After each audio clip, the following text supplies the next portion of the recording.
আজকে যে ছবিটা প্রথমে দিলাম এই ছবিটাও খুব ছোট একটা ছবি।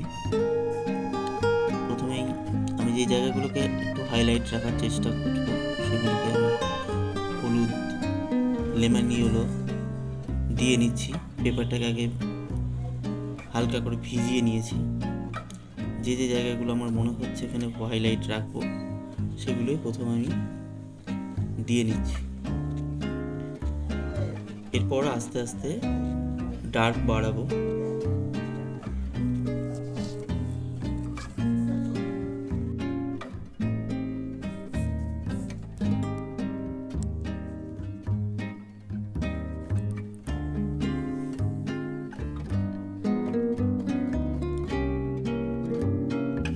এখানে আমি একটা ঘর গাছ করব,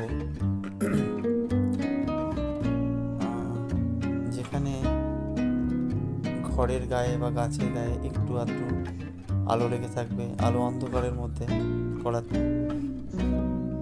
চেষ্টা করব।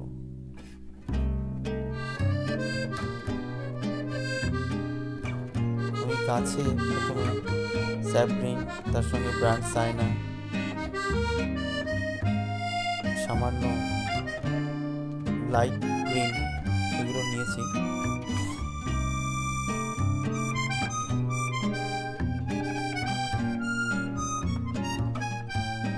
ঘরের আউটলাইনটা আমি করে নিচ্ছি যাতে পরে আমার অসুবিধা না হয়।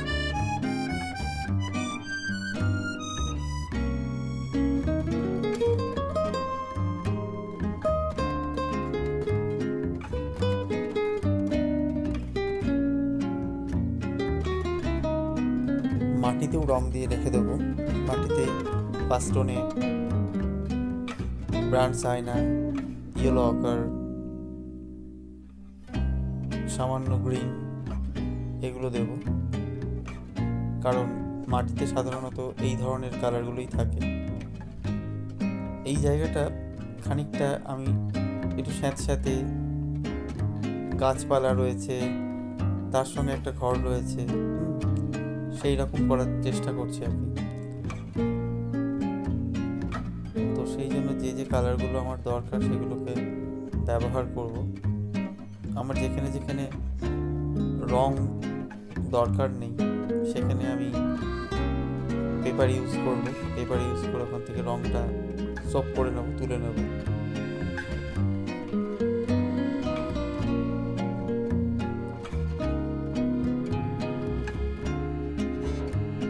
ঘরের আশপাশে যে গাছ দেখাবো সেই গাছ যাতে একটু ডিপ হয়, মানে ঘরটা যাতে বেরিয়ে আসে,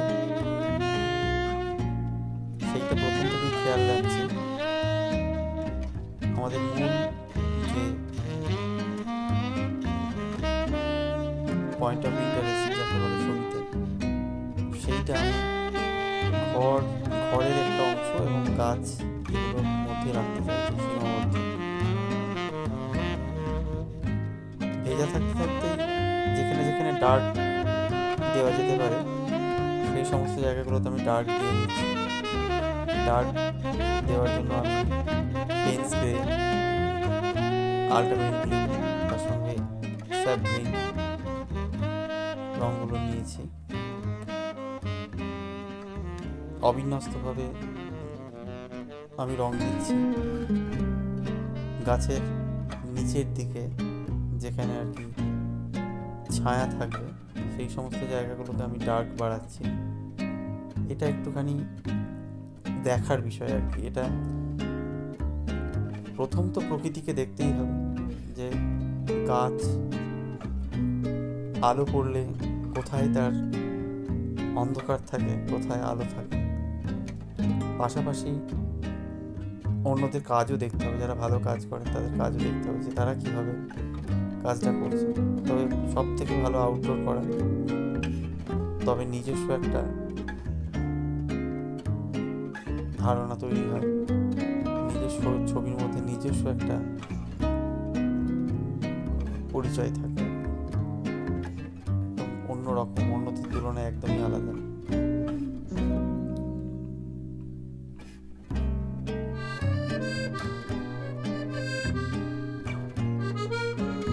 চালাই আমি।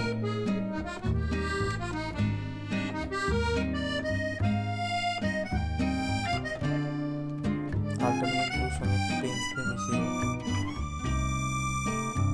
লাইট রেখে, যাতে করে গাছের ফাঁক ফোকর দিয়ে যে লাইটটা এসে পড়ে আর কি ঘরের মাঝখানে, সেই রকম ভাবে আমি রাখছি।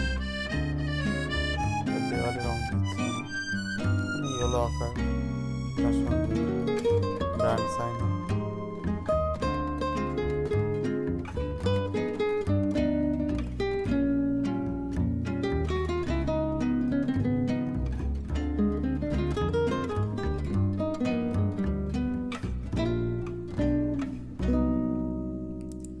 কখনো কখনো আমি ফটোগ্রাফ দেখেও খুব প্রভাবিত হই। কোনো ছবি ফটোগ্রাফ দেখে হঠাৎ করে আমার ভালো লাগে যে এটা দিয়ে তো কাজ করা যায়, এই ল্যান্ডস্কেপটা দিয়ে কাজ করা যায়, ছবি আঁকা যায়। কিন্তু ওই পর্যন্তই, আমি হুবহু কপি করি না। আমি ফটোগ্রাফটাকে দেখি, ড্রয়িংটাকে যতটুকুনি দরকার ততটুকুনি রাখি, রাখার পর যেটুকুনি আমার বাদ দেওয়া সেটুকুনি বাদ দিই, এবং তারপরে নিজস্ব ট্রিটমেন্টে আমি ওয়াটার কালারটা করি। আবার কখনো কখনো পাখি বা পশু স্টাডি করতে গিয়ে আমি হুবহু কপিও করেছি, একেবারে ফটোগ্রাফ তুলে ধরে। কতটা উত্তীর্ণ হতে পেরেছি জানি না, কিন্তু চেষ্টা করেছি। ঘরের ওই দিকে দূরে যে জমির অংশ দেখা যাচ্ছে সেগুলোকে লাইট পেইন্ট দিয়ে করলাম। ওখানে আর বেশি কিছু কাজ করবো না, ওইটুকু।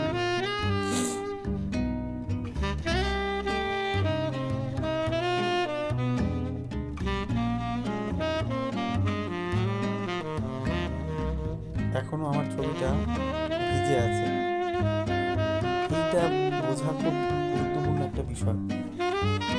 পেপারটা কতটা ভিজে থাকে, কোন সময় আমাকে কাজ করতে হবে, আর কোন সময় আমাকে একটু ধৈর্য ধরে বসে থাকতে হবে, একটু সময় দিতে হবে ছবিটাকে। যতটা জলটা টানবে তারপরে আমি কাজটা শুরু করব, এই বোঝাটা খুব গুরুত্বপূর্ণ বিষয়।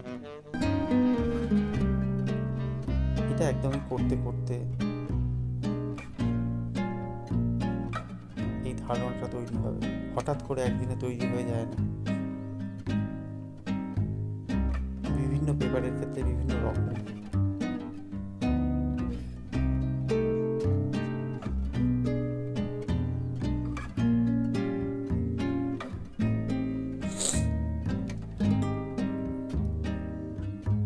পাতার ফাঁক ফোকর দিয়ে গাছের ডাল